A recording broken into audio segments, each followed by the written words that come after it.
नमस्कार, welcome to my channel. मैं हूं मनीषा। आज हम लोग जानेंगे सूप के बारे में। दोस्तों, जो नई जनरेशन है वो बहुत सारी पुरानी परंपराओं को, पुरानी वस्तुओं को, इन इलेक्ट्रॉनिक चीजों के आगे उसको भूलती जा रही है।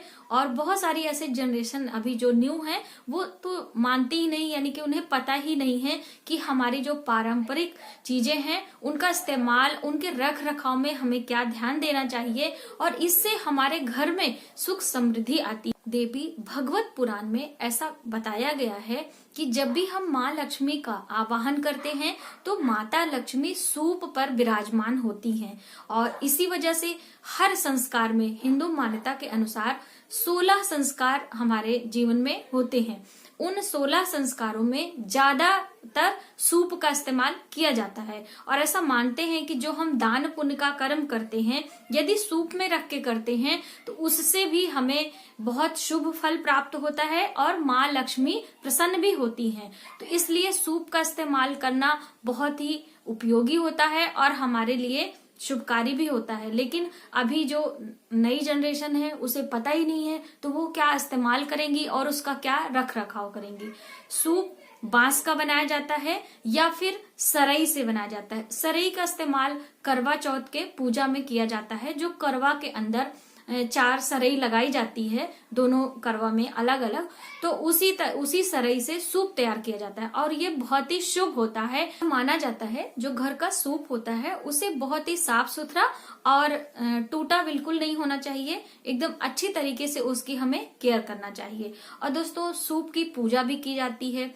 ऐसा माना जाता है कि माता लक्ष्मी का जो दान होता है, यदि हम सूप में रख के देते हैं तो उसका प्रभाव हमें ज्यादा मिलता है। दोस्तों, अभी जब सितंबर के महीने में 16 दिन का व्रत करने का विधान है, जो महालक्ष्मी का व्रत माना जाता है, उसमें जो हम लोग दान देते हैं वो सूप में ही रख के दिया जाता है। इसी वजह से सूप की मान्यता माँ लक्ष्मी के पूजन में बहुत ज्यादा है और उन्हें माँ लक्ष्मी माना भी जाता है। तो आज हम आपको सूप के बारे में बहुत सारी छोटी छोटी जानकारी देंगे, जिनका इस्तेमाल करके आपके घर में माँ लक्ष्मी की कृपा तो प्राप्ति ही होगी, आपके घर में सुख समृद्धि भी बनी रहेगी। अब हम जानते हैं कि हमें सूप किस तरीके से लेना चाहिए। सबसे पहले तो आप जान लीजिए कि आजकल जो लेटेस्ट हैं, बहुत जगह पे लोहे के भी सूप आए हैं, प्लास्टिक के भी सूप आए हैं। उसे आपको बिल्कुल भी नहीं लेना चाहिए। यदि आपने ले भी लिया है तो उसे माँ लक्ष्मी के रूप में पूजा भी नहीं जाता है और माना भी नहीं जाएगा। आप उसे इस्तेमाल करना चाहते हो तो एक अलग बात है, लेकिन जो पूजन के रूप में हम इस्तेमाल करेंगे उसे बांस या फिर सरई के सूप का ही जो होगा उसे ही लक्ष्मी की संज्ञा दी जाती है। अब हमें किस दिन खरीदना चाहिए? गुरुवार के दिन आपको सूप अपने घर लेके आना चाहिए और इससे हमारे घर में सुख समृद्धि भी आती है। और शुक्रवार के दिन इसका इस्तेमाल करना चाहिए। गुरुवार के दिन आप अपने घर पे लेकर आएं और शुक्रवार के दिन इस पे चने की दाल भी बहुत ही शुभ होती है, विष्णु भगवान को चढ़ाई जाती है। तो इससे माता लक्ष्मी बहुत ही प्रसन्न होती हैं। तो यदि आप शुक्रवार के दिन सूप के ऊपर चना साफ करेंगे, ऐसे ही आप लाके उसको फटक दीजिए, तो इससे बहुत ही अच्छा होता है। और आपने गुरुवार के व्रत में जो लोग पूजन अर्चन करते हैं उनको पता होगा, जो उसमें कहानी है, उसमें सूप और सूप से फटकने का मर्म पता है और उसमें ये सारी कहानियां आपको अपने आप ही समझ में आता। वो सूप अपने घर कभी नहीं रखना चाहिए। यदि आपका सूप इस्तेमाल करते समय टूट गया है तो आप उसे हटा दें अपने घर से और एक नया सूप लाके रखें। ऐसा भी कहा जाता है कि सूप हमें किसी को उधार नहीं देना चाहिए। जैसे हमने अपने वीडियो में बताया है कि झाड़ू हमें किसी को उधार नहीं देना चाहिए, इसी तरीके से अपना सूप कभी भी उधार नहीं देना चाहिए। यदि हम सूप में कोई चीज रख के दान करते हैं तो उसकी महत्वता भी बढ़ जाती है और उसका जो हमें परिणाम होता है वो भी काफी ज्यादा मिलता है। तो इसलिए कभी भी शुभ मौके पे आपने देखा होगा, जब भी जनेऊ संस्कार होता है, विवाह होता है, मुंडन होता है, तो उसमें जो दान दिया जाता है वो सूप में गुड़ और चावल रखा जाता है और उसमें घर की सारी महिलाएं जिस का वो संस्कार होता है जिस बच्चे का, चाहे वो मुंडन संस्कार हो या फिर जनेऊ संस्कार हो, उसी में सारी महिलाएं उसको वार के, यानी कि एक प्रकार से उनका नजर उतार के उसमें वो पैसे डालती हैं। ऐसा हम लोग के यहाँ रस्म होती है।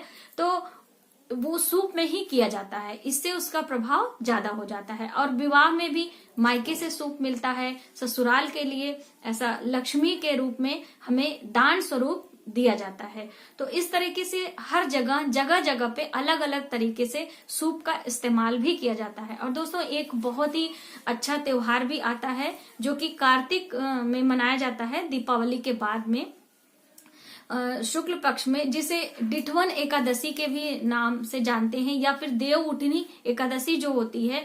उस दिन सुबह में ब्रह्म मुहूर्त में माता लक्ष्मी का आवाहन किया जाता है। सूप से एक प्रकार की ध्वनि उत्पन्न की जाती है अपने पूरे घर में, जिसे सूप पीटने की रस्म भी बोलते हैं। सुबह में जो घर की बुजुर्ग महिला होती हैं, वो सुबह सवेरे बिना किसी से बात किए अपने मन में माता लक्ष्मी का स्मरण करते हुए वो सूप और जो गन्ना होता है, रात में पूजन होता है, उसी गन्ने से पूरे घर में एक सूप पीटती हैं और माता लक्ष्मी का आवाहन की जाती है। कहा जाता है कि ऐसा करने से हमारे घर की दरिद्रता दूर होती है और माता लक्ष्मी की कृपा बनी रहती है। ऐसा करते हुए घर के बाहर दरिद्रता को हटा दिया जाता है और घर के दरवाजे पे जो मेन डोर होता है, सुबह सवेरे आपको वहां पे धुलाई करके, यानी पानी से साफ करके, वहां पे एक चौमुखी दीपक जला के माता लक्ष्मी का आवाहन करते हैं। ये सभी महिलाएं जो आपकी बड़े बुजुर्ग होंगी उन्हें पता है, ऐसा किया जाता है।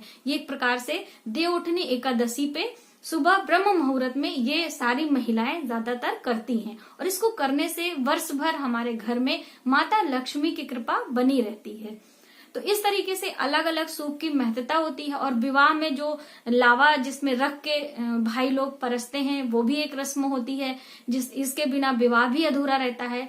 तो ऐसे छोटी छोटी जगहों पे सूप का इस्तेमाल किया जाता है। ये थी कुछ जानकारी सूप के बारे में, जिसे माता लक्ष्मी माना जाता है और इनकी समय समय पे बहुत ज्यादा उपयोगिता होती है। और जब पहली बार सूप लाते हैं तो उसे आपको हल्दी और कुमकुम का टीका अवश्य लगाना चाहिए। और गुरुवार के दिन ऐसा करके शुक्रवार के दिन चने की दाल आप साफ करके अपने घर में एक सुरक्षित स्थान पर सूप को रखें और इसकी कृपा आप देखें। तो दोस्तों यदि हमारी वीडियो आपको थोड़ी सी भी हेल्पफुल लगे तो प्लीज हमारी वीडियो को लाइक करें, शेयर करें, सब्सक्राइब जरूर करें न्यू वीडियोस के लिए। Thank you.